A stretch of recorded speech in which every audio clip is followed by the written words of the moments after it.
Everyone, I am Nikita. In today's video, I am going to explain about a pattern searching algorithm, which is finite automata algorithm. This algorithm is basically for searching the pattern in the given text. It is useful when we have the complex text and patterns. In this approach, we'll build the finite automata to scan the text T and finding all the occurrences of pattern P. This approach examines each character of the text exactly once to find the pattern. The finite automata algorithm uses the deterministic finite automata. Later on in this video, I'll explain what the DFA is and how it is computed. Now let's see the significance of the finite automata algorithm. It overcomes the limitations of the brute force algorithm, in which the order of time complexity is order of m into n, whereas in finite automata algorithm, it has a time complexity of order of m plus n. Finite automata algorithm offers a balance between the pre-processing time and search time, making it efficient for pattern searching. Now let's see what are the 5 tuples that a finite automaton consists of and how do we build this.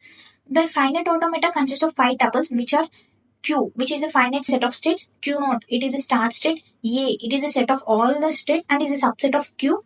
Sigma is a finite input alphabets. C is the transition function in which we build the pattern searching. Why do we need another string matching algorithm?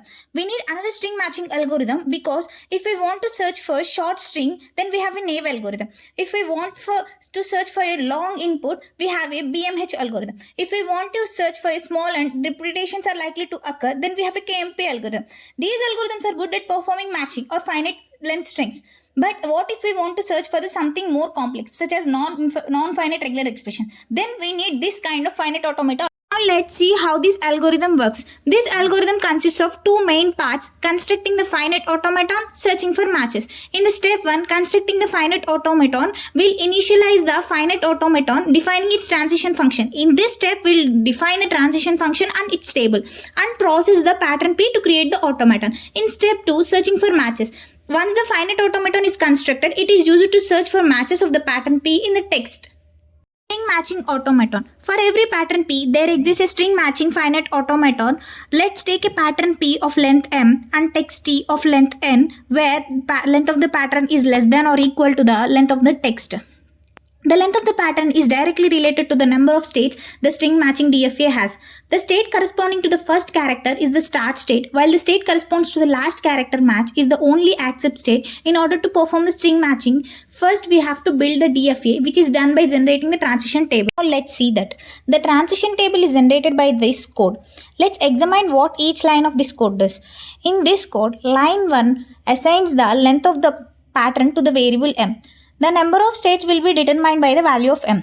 Line 2 and 3 run this function through each state for each character, while line 4 to 6 generate the match which corresponds to the longest prefix of the pattern, that is also the suffix of the string. Note this point. The state representing the successfully meshed pattern up to its cave character. Line 7 generates a transition function delta for step k, while the final line returns the computed function data. After the transition table has been constructed by the previous method, matching of the pattern against the input texturing is very efficient. It runs in theta and times. As mentioned before, each characters of the text is only considered once as the algorithm progresses. Now let's analyze line by line this matching function. On line 1, we assign the length of the text string to n and we'll use this value to generate the for loop conditions for running through the text characters on line 3. Now let's take line 2. It makes the process start as the start state. Line 4 returns the value computed by the transition function generator, which I use to make the transition through the DFA. On the next line, if the transition progresses all the way to accept the state, that means that a match is found. At this point, the match is printed as stated within the program. As shift I minus m, after a match is found, the algorithm continues to find remaining matches within the remaining text string. I will briefly explain the code which I have implemented for this algorithm.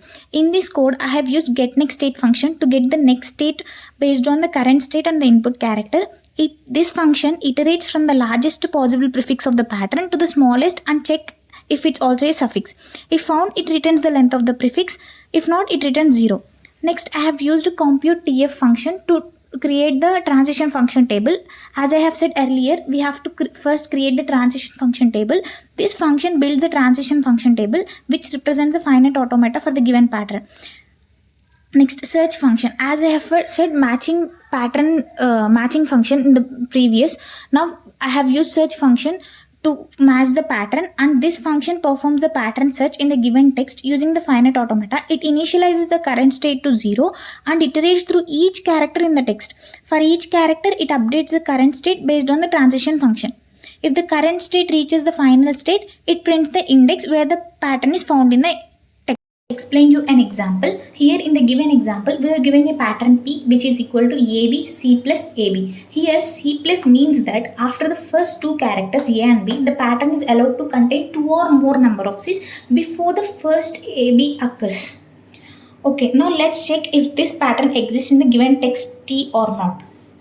We'll first encounter a C character which is not first character. Therefore, according to our transition table, we stay in stage 0 only. The next character is B, which is also not matching to our pattern. The next one is A. Here we found our pattern match, first match. So we can read the table that from stage 0 by reading, and we can move to the next state 1. The next character is also match, so we can make the transition to state 2. In order to continue to match next character, we need to read C, but we encounter another A. So by the table we revert to state 1 again. The next one is B, so we need make transition from 1 to 2 again. The next character is C, which is good because that's why we need towards finding the match. This one was also C. By in this case we stay in state free, and in this way we'll find our matched pattern, and we conclude that finite automata consists of finite set of states, transitions between the states, and a set of accepting states, making them accessible for both theoretical study and practical application. Coming to the application, it has numerous applications in various fields, including the lexical analysis in compilers.